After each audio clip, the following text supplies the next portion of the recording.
بسم الله الرحمن الرحيم السلام عليكم ورحمة الله وبركاته maanta waxaan rabaa inaan ka hadlo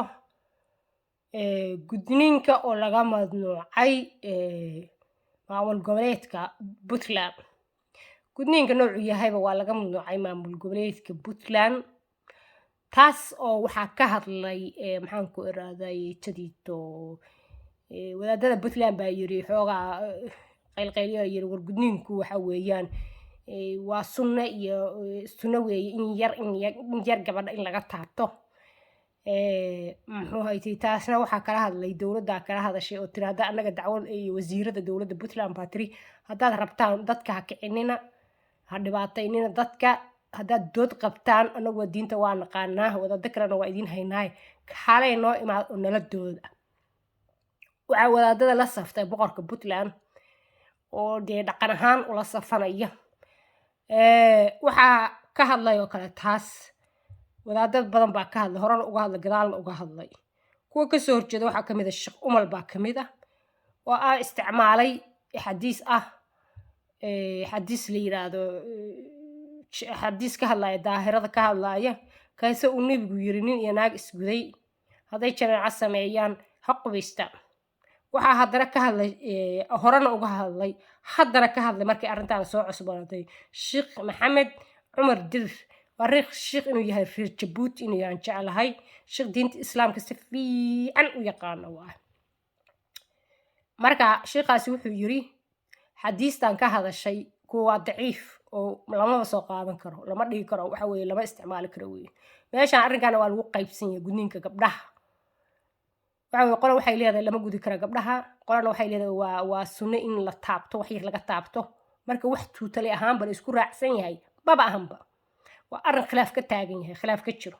khilaaf hadduu arrinku ka taagan yahayna qof kii iska daayana dambi mala, kii wixii haddaysan dhibi ka imaanay sameeyana dambi mala. marka waxa weeyaan arrinkan khilaafka Sheekh Maxamed Cumar Dirir wuxuu yiri halka xadiis ee saxiixa ah ee ka hadlaya gudniinba soo qaadaya waxa weeyaan xadiis ka hadlaya daahirada.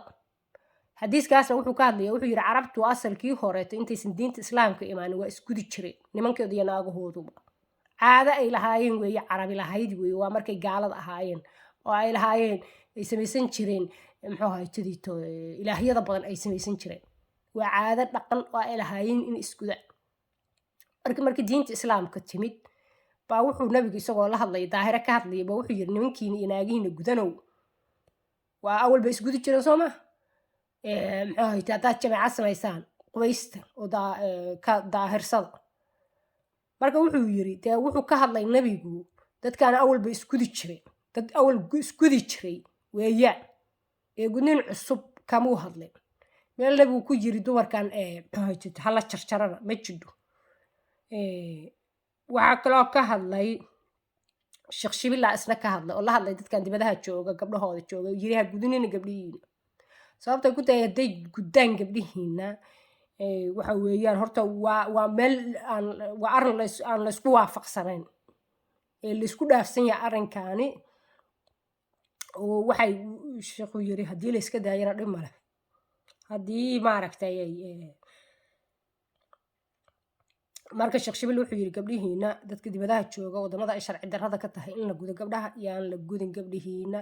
haddaad gabadhaada gudid gabadhi dhib baa u geysanaysaa haddii aad gudid oo kaleetana oo waxaan la ogeyn gabadhii waxaa arrinkan lagu sii diidayaa sunniga ah waxa weeyaan naagtan ma dhibaanta ay wax gudaysa inta ay ka goynayso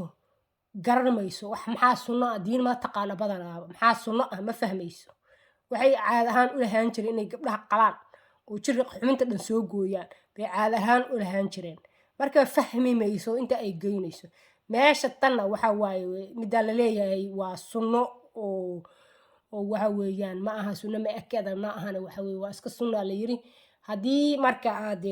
waxa weeyaan ma aha in gabadhii dib loo geysanayo. marka taasna haddii la iska daayo dhibi kama taalo. marka wuxuu yiri sheekhu oo Sheekh Dirir Sheekh Maxamed